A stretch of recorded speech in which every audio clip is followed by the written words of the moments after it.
Para Sudanes, kuma kabarna damang sadena dengan saya si Otong kembali lagi di channel Ningali Film. Pada episode kali ini kita akan melanjutkan alur cerita dari film yang rilis pada tahun 2024 untuk bagian yang ke-6.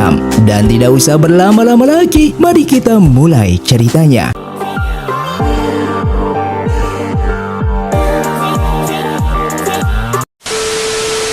Film pun dilanjutkan dengan diperlihatkannya mereka yang melanjutkan perjalanannya menuju Gunung Kunlun yang bertujuan untuk menyegel pintu Kunlun, pintu masuknya para siluman ke alam manusia, sekaligus memperbaiki Dahuang yang kini mulai runtuh.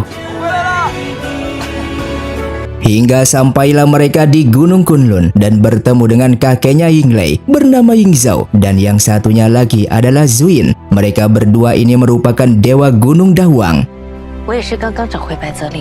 Berkumpulnya mereka di sini memiliki tujuan yang sama, yaitu menyegel pintu Kunlun agar para siluman tidak masuk ke dalam alam manusia dan memperbaiki Dahuang yang merupakan alam siluman yang kini mulai runtuh karena akibat pintu Kunlun yang terlepas dari segelnya, yang nantinya akan mengakibatkan kehancuran terhadap Dahuang jika ini terus dibiarkan begitu saja, dan bahkan akan terjadinya kekacauan jika semua siluman masuk ke alam manusia.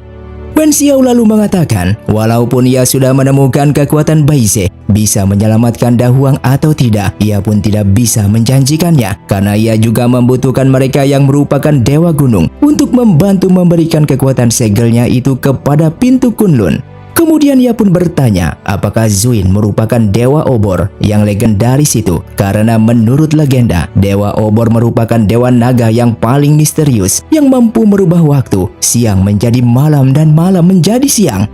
Lalu kakek Yingzhou memperlihatkan mereka pintu Kunlun. Formasi 28 ras bintang yang menyegel pintu tersebut sudah hampir musnah, dan jalan satu-satunya untuk memperbaiki segel tersebut hanya dengan menggunakan kekuatan Baize, sehingga dengan itu mereka dapat menyelamatkan Dahuang yang kini mulai runtuh. Kemudian Zhao Yuan pun bertanya kepada sang kakek kalau kekuatan Baize sudah lama menghilang selama beberapa tahun, dan tidak disangka kekuatan itu ternyata terbagi menjadi dua yang masing-masing berada di dalam tubuh dirinya dan Wen Xiao. Namun kenapa sebelumnya mereka tidak merasakan keberadaan kekuatan tersebut? Kakek Yingzhou lalu menjawab, kekuatan itu akan muncul ketika mereka berdua saling percaya satu sama lainnya dan memiliki persahabatan yang erat. Zuin lalu menjelaskan kepada mereka semua kalau untuk memperbaiki segel formasi bintang pintu Kunlun, mereka harus membutuhkan kekuatan spiritual yang banyak. Oleh karena itu ia meminta mereka semua untuk beristirahat dan menunggu sampai esok hari. Singkatnya, Pei Jing yang akan pergi ke suatu tempat langsung dihampiri oleh Wen Xiao dan bertanya mau kemana. Pei Jing menjawab kalau ia akan berpatroli karena ia takut pasukan Chongwu sedang mengintai mereka. Dengan waktu bersamaan, Yinglei yang melihat sekitar Gunung Kunlun tiba-tiba dihampiri oleh sang kakek, dan Yinglei bertanya kepadanya apakah sang kakek tidak lelah karena selama ratusan tahun telah menjaga gunung. Sang kakek menjawab kalau ini merupakan tanggung jawabnya. Syarat menjadi seorang dewa gunung bukan karena memiliki keturunan dari seorang dewa dan memiliki kekuatan yang hebat, melainkan menjadi seorang dewa gunung harus memiliki tekad untuk melindungi Dahuang. Kembali kepada Zhao Yuan yang merasa khawatir terhadap dirinya sendiri dengan memberitahukan kepada Wen Xiao kalau besok malam merupakan malam bulan darah tiba, yang membuatnya akan kembali dilahap oleh aura jahat dan membunuh orang-orang yang di sekitarnya dengan keadaan tidak sadarkan diri, seperti yang membunuh orang-orang biro pemburu siluman di saat dulu.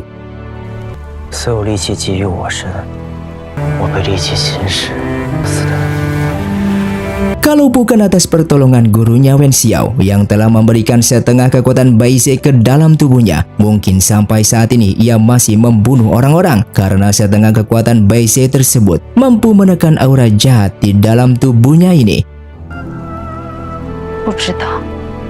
Alasan itulah ia ingin bergabung dengan Biro Pemburu Siluman supaya ia bisa mengajari Yi Chen menggunakan pedang Yung Huang untuk membunuh dirinya, karena satu-satunya pedang yang mampu memusnahkan wadah aura jahat yang berada di dalam tubuhnya ini hanyalah pedang tersebut.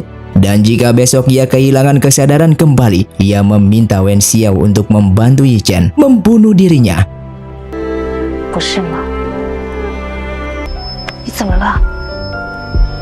Zhao Yuan lalu kembali menjelaskan, untuk memperbaiki segel formasi bintang, kekuatan Baize harus keluar dari tubuh mereka. Walaupun dilakukannya siang hari, namun tidak menutup kemungkinan Li Lun mempercepat waktu hingga bulan darah itu tiba.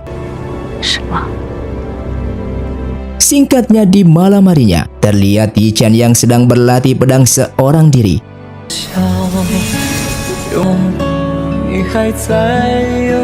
Sedangkan Bai Ju tak sengaja melihat Pai Jing yang sedang mengobrol dengan ketua Chongwu yang sudah berada di Gunung Kunlun. Kembali kepada Yi Chen yang dihampiri oleh Zhao Yuan yang langsung mengajari teknik pedang Yung Huang kepadanya.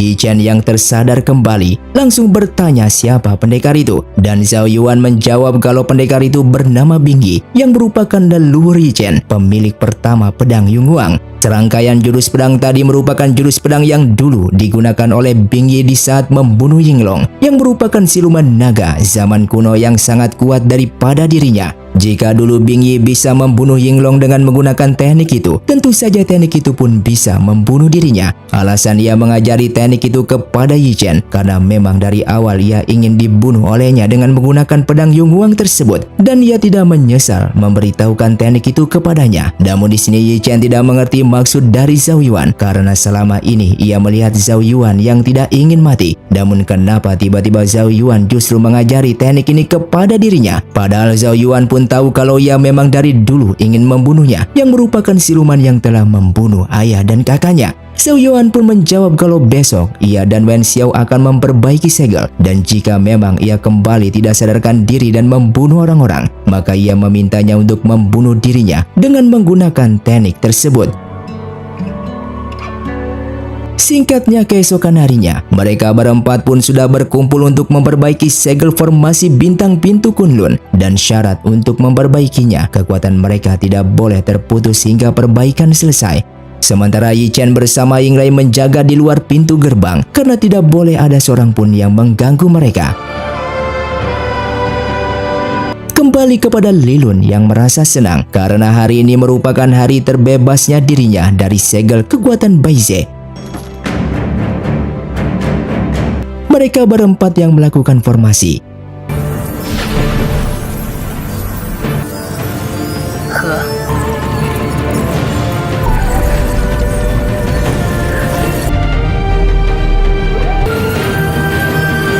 Tiba-tiba formasi itu pun terhenti, yang ternyata Zuin mengkhianati mereka yang sudah bekerja sama dengan Li Lun untuk menghancurkan Dahuang yang merupakan alam siluman agar semua siluman masuk ke alam manusia dan membuat kekacauan.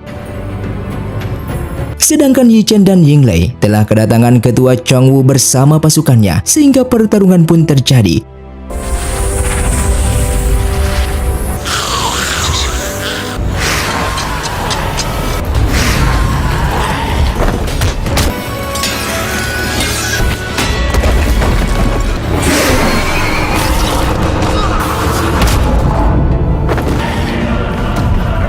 Tak lama kemudian Li Lun pun datang membantu Zuin supaya mereka tidak bisa melanjutkan formasi untuk memperbaiki segel.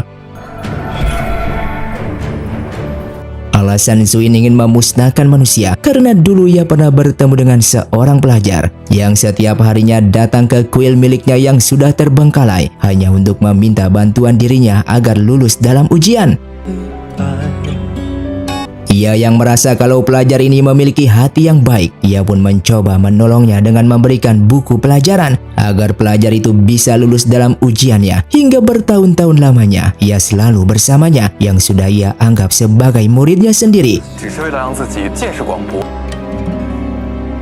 Namun di malam itu, pelajar tersebut justru memberikan racun ke dalam teh yang membuat dirinya tidak bisa berbuat apapun. Bahkan pelajar itu ingin membunuh dirinya dengan beranggapan kalau siluman tetaplah siluman yang harus dimusnahkan. Mendengar alasan itu, Zhao Yuan langsung mengeluarkan aura jahatnya dan memberikannya kepada pedang Yunguang.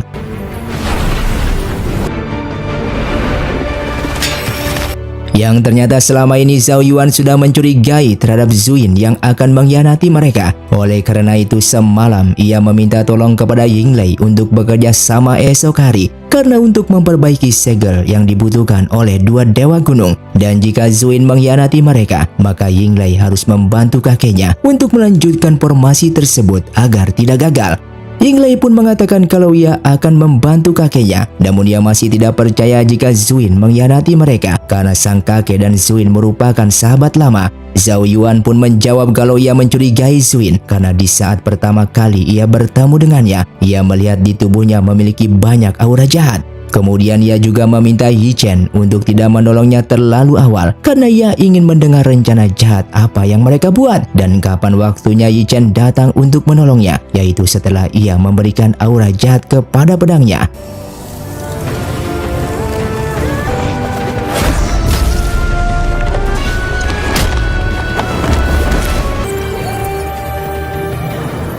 Yinglei yang berhasil masuk ke dalam langsung membantu sang kakek. Dan sang kakek pun mentertawakan mereka karena mereka lupa terhadap cucunya juga yang merupakan seorang dewa gunung yang bisa memperbaiki segel pintu Kunlun.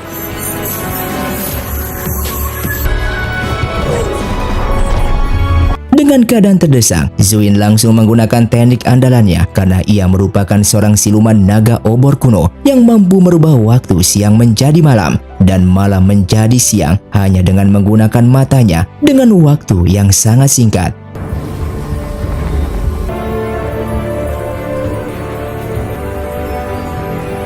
Dan tibalah bulan darah yang merupakan sebuah bencana bagi Zhao Yuan karena jika bulan darah tiba dan kekuatan Baize-nya tidak berada di dalam tubuhnya, maka tubuhnya dikendalikan oleh aura jahat yang begitu kuat.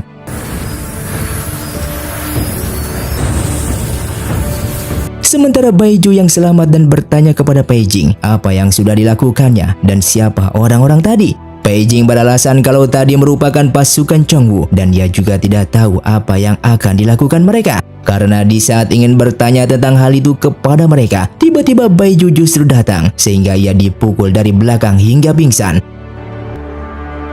Kembali kepada Yi Chen yang masuk ke dalam dan melihat Zhao Yuan yang sudah dikelilingi oleh aura jahat yang begitu kuat.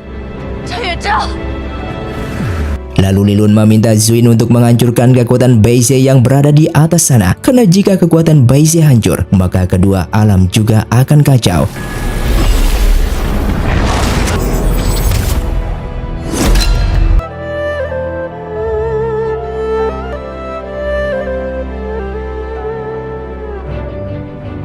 Kekuatan Baize yang hancur membuat Li Lun berhasil keluar dari penjara segel tersebut.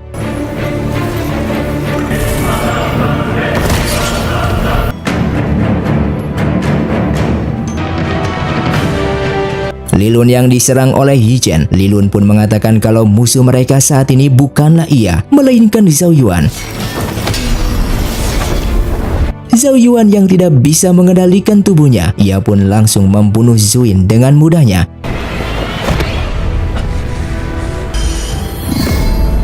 Sang kakek lalu meminta Yinglei untuk membantunya membuat formasi penjara.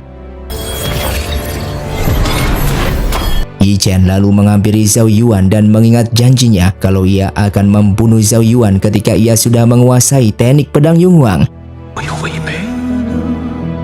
Namun Wen Xiao meminta Yi Chen untuk tidak membunuh Zhao Yuan. Dan Li Lun yang melihat persahabatan mereka begitu erat, ia pun hanya tersenyum dan memberikan sebuah bayangan masa lalu kepada Wen Xiao.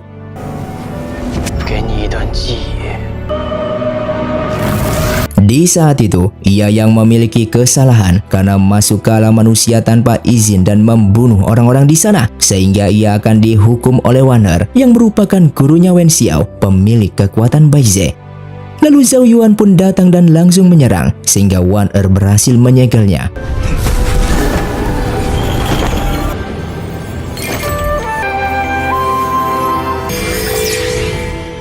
Namun Zhao Yuan yang melihat Li Lun tersegel di sebuah tempat, ia pun merasa bersedih yang ternyata selama ini Zhao Yuan dan Li Lun merupakan sahabat lama. Akan tetapi setelah itu, bulan darah pun muncul yang membuat Zhao Yuan dikendalikan oleh aura jahatnya dan membunuh Wan Er di sana.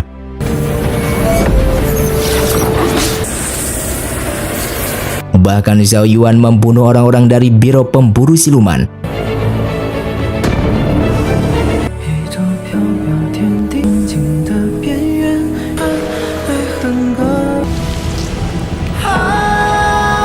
Hingga ia pun tersadar kembali setelah setengah kekuatan Baize masuk ke dalam tubuhnya dan menyesali apa yang sudah diperbuatnya.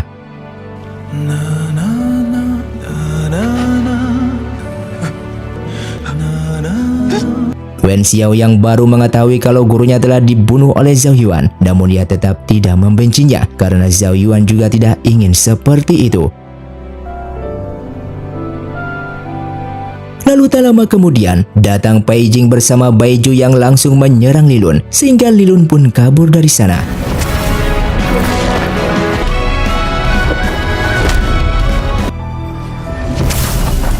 Zhao Yuan yang berhasil menghancurkan segel tersebut. Dan Yi Chen langsung menyerangnya dengan menggunakan teknik yang barusan ia pelajari dari pendekar Bingyi.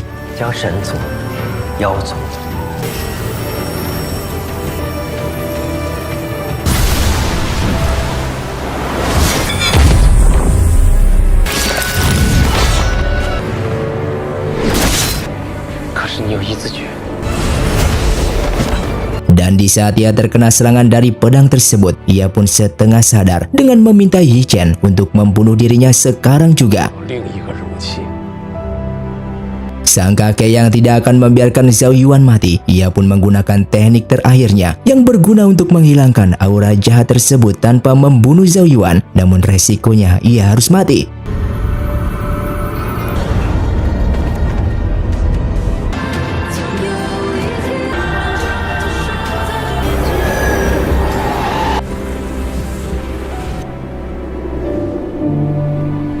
Zhao Yuan yang sudah tersadar kembali, ia pun begitu bersedih karena ia tidak dibunuh oleh Yi Chen. Bahkan kakek Ying Zhao harus mengorbankan nyawanya demi menolong dirinya.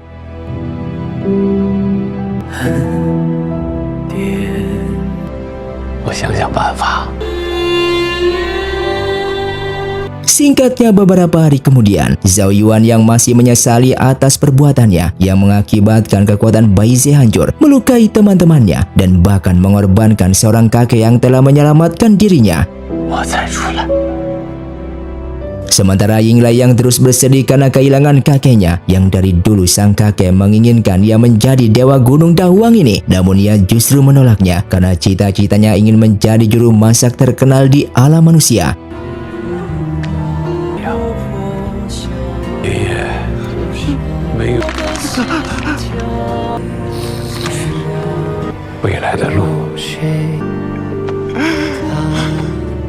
Di sisi lain, Zhan Mei yang memberikan selamat kepada ketua Chonghu karena berhasil menghancurkan kekuatan Baize dan selanjutnya adalah mendapatkan internal milik Zhao Yuan.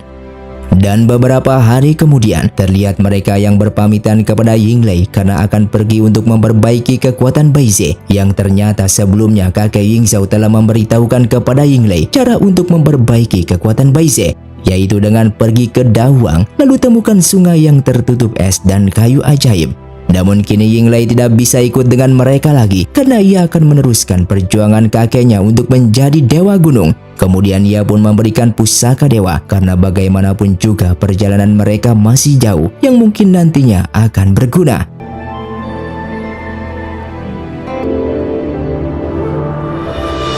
Dan film pun bersambung. Terima kasih untuk kalian yang sudah menonton video ini sampai habis. Sampai jumpa di video selanjutnya. Saya pamit ulang dari ningali film. Saya undur diri dan salam Sundaners.